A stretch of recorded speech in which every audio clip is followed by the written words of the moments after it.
부부 공동명의 부동산 같은 경우에는 이혼할 때 어떻게 분할해요? 사실 그런 경우들이 요즘에 많아요. 이제 워낙 싸움도 많고 게다가 예전에는 뭐 혼수로 뭘 해오고 이런 것들을 했는데 요즘에는 거의 보면은 주거 비용도 같이 마련하거든요. 네. 그렇다 보니까 이제 각자 공동 지분으로 갖고 있는 경우들이 많은데 이게 같이 부부로 있을 땐 괜찮지만 이혼을 하고 나서는 네. 사실 공동 지분이라는 게 굉장히 번거로울 수가 있어요. 네. 사실 이제 급전이 필요해도 이걸 처분하려면 이혼을 힘들게 했는데 또 상대방을 만나가지고 동의를 해야 되고 그렇죠. 담보 설정이나 이런 거 할 때도 맞아요. 마찬가지고 네. 그러다 보니까 사실 과거에는 부부 공동명의의 재산을 네. 가지고 이혼을 하게 될 때 이제 나는 명의를 가질게. 당신은 2분의 1을 내가 여기서 담보 대출받아서 주겠다. 이렇게 해서 원하는 사람이 명의를 가지고 명의를 갖지 않는 사람이 돈을 받아가는 형식으로 조정이 많이 됐었어요. 근데 지금은 사실 그만큼의 대출도 또 잘 안 나온단 말이죠. 그렇죠. 그래서 어쩔 수 없이 잘 원만하게 조정이 되면은 이제 좋은데 그게 아니면은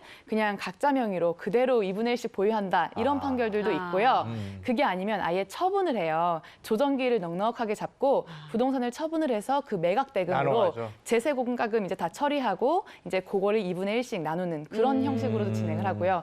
어쨌든 이 부부 공동 명의의 부동산이 굉장히 많은 이슈가 됩니다. 특히 일방 명의로 부동산을 가지고 있다 하더라도 이혼해서 조정 절차나 아니면 재판상 이혼으로 이제 부동산을 이전하는 경우에는 양도세나 증여세가 적용이 되지 않아요. 그래서 이제 그 공평한 재산의 분담이라고 보기 때문에 그래서 이런 면들 때문에 사실 문의도 많고 요즘엔 특히 대출도 어렵기 때문에 그쵸. 그 방법에서도 문제가 있고 합니다.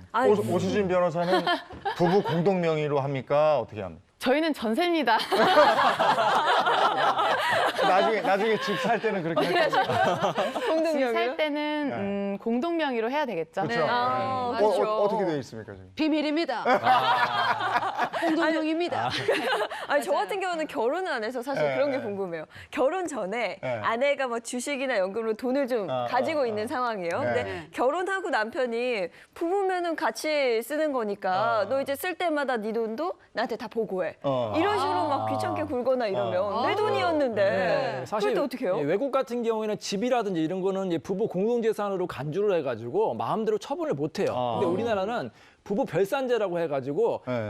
법적으로는 그 사람 명의자가 다 소유자라고 볼 수가 있습니다. 그래서 집도 마음대로 처분해도 사실 큰 문제가 맞아요. 없고요. 네. 뭐 주식이라든지 예금 같은 경우에도 명의자가 마음대로 할 수가 있거든요. 다만 문제는 뭐냐면 이혼하게 될 경우에는 그걸 다 부부 공동재산으로 이제 간주가 되기 때문에 상대방이 재산 분할 청구할 수가 있고요.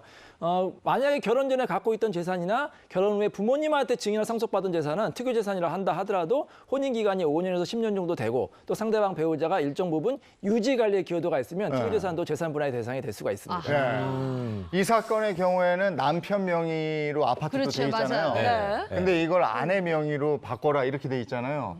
근데 그 아파트라는 게 대부분 아마 대출을 끼고 사거나 은행 대출. 뭐 이런 게 있을 거란 말이에요. 그럼 그거는 어떻게 하는 거예요? 그러니까 그 이혼할 때 빚은 어떻게 나누느냐 이 네. 문제인 네. 거죠. 네. 그 빚이라는 게 이제 그 공동 생활을 하기 위해서 발생한 것이면은 당연히 분담을 해야 되는 네. 것이고요.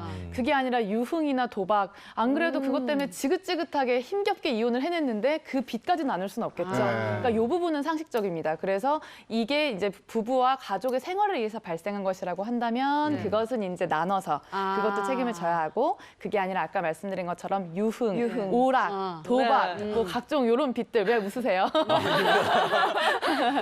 당연히 나눠야 되니까 애초부터 그런 빚은 이제 유흥, 오락, 도박 이런 거 하지 마세요. 그래요.